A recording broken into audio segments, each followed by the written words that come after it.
Assalamualaikum warahmatullahi wabarakatuh. Balik lagi di Bincang Bola guys. Oke guys, pada kesempatan kali ini gue mau membahas pertandingan yang baru aja selesai ya guys ya. Itu antara Aston Villa dan Newcastle ya guys ya. Langsung aja kita masuk ke starting line up ya guys ya. Starting line up, goalkeeper ada Mark Bizot yang baru direkrut dari Brest ya guys ya. Terus ada defendernya ada Tyrone Mings, Ezri Konsa, Mati Cash dan Lucas Digne. Di midfielder sendiri ada Amadou Onana, Boubacar Kamara, Tielemans, Jones McGinn, dan Morgan Rogers. Di attacker sendiri mereka mengandalkan satu orang yaitu Oli Watkins ya guys ya. Untuk di bangku cadangan mereka ada salah satu striker yang baru direkrut ya guys ya, Evan Guisan belum dimainkan. Terus ada Donyell Malen yang merupakan andalan mereka musim lalu bersama Marcus Rashford ya guys ya, belum juga dimainkan. Untuk Newcastle sendiri ada di goalkeeper ada Nick Pope, defender ada Dan Burn, Fabian Schär, Kieran Trippier, dan Tino Livramento. Midfielder sendiri ada Bruno Guimaraes, Joelinton, dan Sandro Tonali. Nggak jauh beda ya guys ya dari musim kemarin. Bedanya itu ada di attacker ya guys ya. Ada Harvey Barnes, Anthony Elanga, dan Anthony Gordon. Di sini kita lihat di starting line up pemain baru mereka, Aaron Ramsdale belum dapat kesempatan, Park Seung-woo juga belum dapat kesempatan, Malik Thiaw belum dapat kesempatan juga. Di sini kan kita nggak lihat Alexander Isak ya, karena dia memang dikeluarkan dari starting line up Newcastle pada pertandingan yang ini ya guys ya, karena emang rumornya dia tidak mau lagi main bersama Newcastle ya guys ya. Untuk formasinya sendiri Newcastle pakai 4-3-3, sedangkan Aston Villa bermain 4-1-4-1 ya guys ya, atau 4-5-1. Oke, di babak pertama Newcastle benar-benar menguasai pertandingan ya guys ya. Possessionnya terbukti 57,5 dan 42,5. Di sini menurut gua bisa dibilang Nick Pope di babak pertama itu cuma minum kopi ya guys ya. Tidak ada terlalu banyak peluang berbahaya di babak pertama yang diciptakan oleh Aston Villa ya guys ya. Beda cerita dengan uh, Newcastle yang sudah menciptakan dua peluang emas yang nyaris banget dikonversi oleh Anthony Gordon sama Anthony Elanga ya guys ya. Dan untungnya berhasil di save dengan baik oleh si Mark Bizot guys. Di sini di babak pertama Mark Bizot lumayan menunjukkan kualitasnya di samping rumor yang banyak berciut-ciut ya guys ya, dimana dia datang untuk diproyeksikan sebagai pengganti Emi Martinez ya guys ya, yang kabarnya tidak mau memperpanjang kontrak ya guys ya. Di sini Emi Martinez dia direkrut untuk diproyeksikan untuk menggantikan si Emi Martinez ini ya guys. Cuman rumor yang itu namanya juga cuma rumor ya guys ya.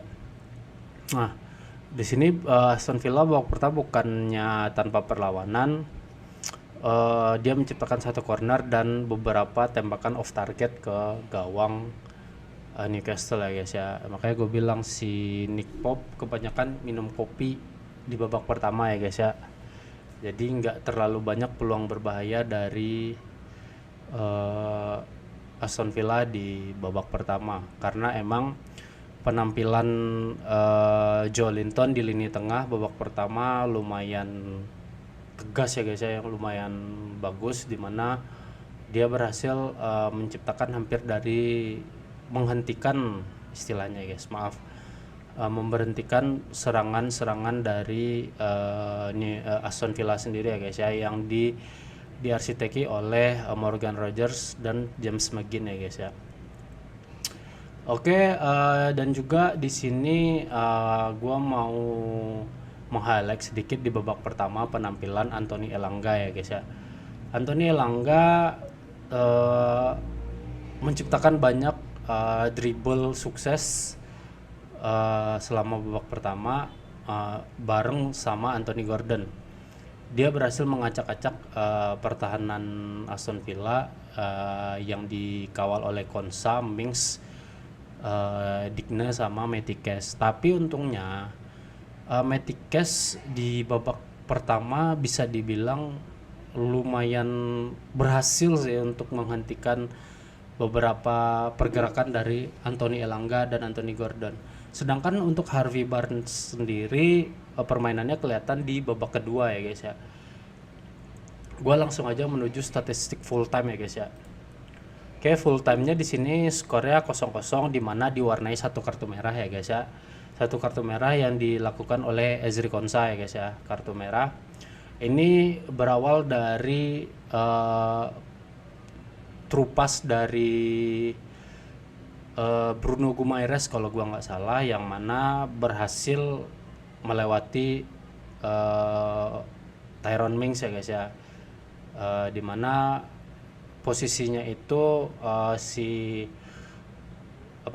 Anthony Gordon udah langsung berhadapan dengan kiper one on one, tapi dengan terpaksa Ezri Konsa melanggar karena emang dia jadi orang terakhir di bagian pertahanan sehingga harus diberikan kartu merah ya guys ya. Kalau menurut gue sih keputusan Ezri Konsa tadi itu cukup benar ya guys ya, karena emang persentase, gue pernah bilang persentase free kick itu 50-50 ya guys ya.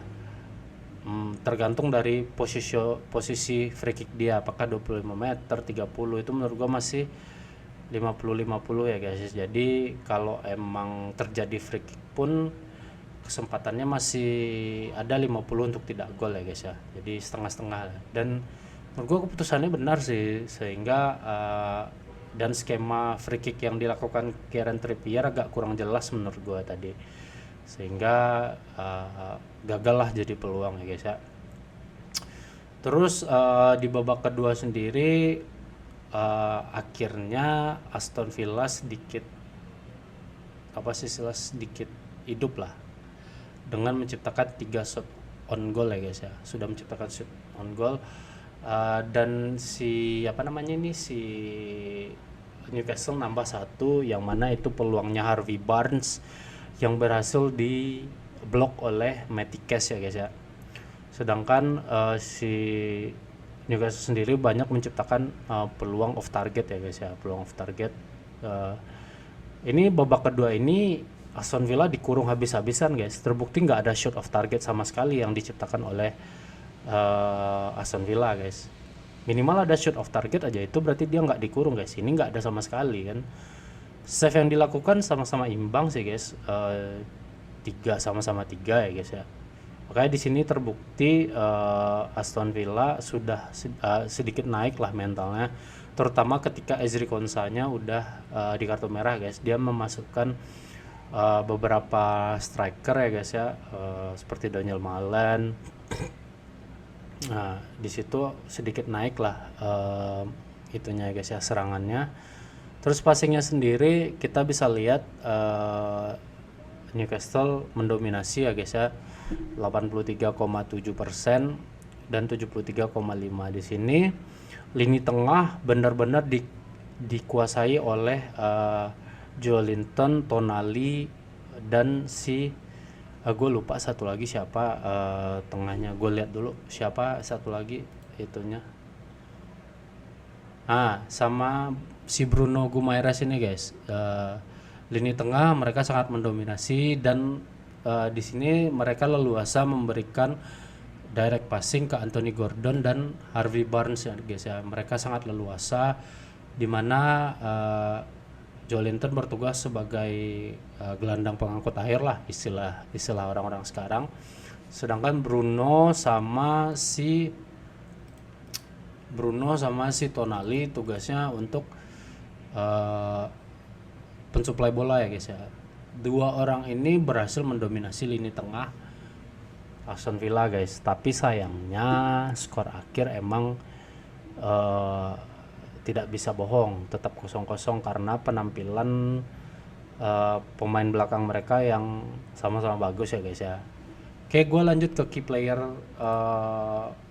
pertandingan tadi ya. Gue meng-highlight adalah si Matty Cash ini guys. Kenapa? Dia melakukan banyak intercept penting, terutama ketika Gordon sudah berhadapan, istilahnya udah berhasil melewati beberapa defender, dan si Matty Cash ini berhasil ngeblok shooting dari si Anthony Gordon, serta salah satu peluang Harvey Barnes yang berhasil dia blok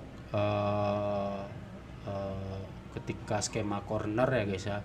Dia berhasil memblok tendangan Harvey Barnes yang mana bola muntah ya guys ya. Terus untuk tackle sendiri dia juga berhasil memberhentikan Anthony Gordon lagi guys, yang mana Anthony Gordon ini lumayan merepotkan lini belakang dan lini tengah Aston Villa ya guys ya. Dimana pertama dia berhasil nge-tackle Anthony Elanga sehingga dia mendapatkan kartu kuning ya. Terus yang kedua dia berhasil memberhentikan soloran dari Anthony Gordon tadi ya guys ya. Nah, dan beberapa pemain lainnya dia berhasil recovery bolanya sangat bagus ya guys ya. Gua patut mengacungi jempol untuk penampilan Matty Cash malam ini, sama juga Mark Bizot ya guys ya. Sebenarnya gua galau karena penampilannya sama-sama bagus ya guys ya. Tapi gua lebih cenderung ke Matty Cash ya guys ya, karena banyak tackle dan blok-blok krusial yang udah dia lakukan ya guys ya sepanjang pertandingan tadi. Gue pikir dia bakalan diganti tadi guys karena kelelahan kan. Cuma ternyata main 90 menit dia ya guys ya. Nah, seperti yang udah gue bilang tadi, key player untuk pertandingan ini dari kubu Newcastle yaitu adalah Anthony Gordon ya guys ya. Anthony Gordon musim kemarin nggak main-main, berhasil jadi top skor klub juga barengan sama Alexander Isak. Mereka bahu-membahu dalam mengangkat nama Newcastle juga. Untuk pertandingan tadi Alex Gordon lumayan mendominasi, work rate-nya juga bagus, dribble suksesnya juga banyak, dan hampir juga mencetak gol.